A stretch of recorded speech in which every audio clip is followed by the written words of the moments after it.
कन्नड अभिनेत्री राण्या राव सोन्याच्या तस्करी प्रकरणी मोठ्या अडचणीत सापडल्याचं उघड झालंय। 4 मार्च रोजी दुबईहून परतताना बंगळुरू विमानतळावर तिच्याकडे तब्बल 14.8 किलो सोनं सापडलं, ज्याची किंमत सुमारे 12 कोटी रुपये इतकी आहे।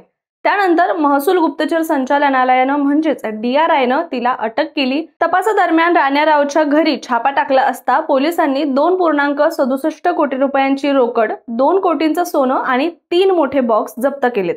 या जप्तीची एकूण किंमत जवळपास 17,29,00,000 रुपये इतकी निघाली आहे। दरम्यान राण्या राव गेल्या 15 दिवसात 4 वेळा दुबईला गेल्यामुळे DRIच्या रडारवर ती आली होती आणि आता या प्रकरणात तिच्यावर 102 कोटी रुपयांचा दंड ठोठावण्यात आलाय। मात्र हा दंड वेगळा असून तिच्यावरील खटला कायद्यानुसार सुरू राहणार आहे। राण्या रावने कन्नड आणि तमिळ सिनेमांमध्ये काम केलेलं आहे आणि ती कर्नाटक पोलीस दलातील वरिष्ठ अधिकारी रामचंद्र राव यांची सावत्र मुलगी आहे। पण सोन्याच्या तस्करीमुळे तिच्या अडचणी आता दिवसेंदिवस वाढत चालल्या असल्याचं दिसत आहे।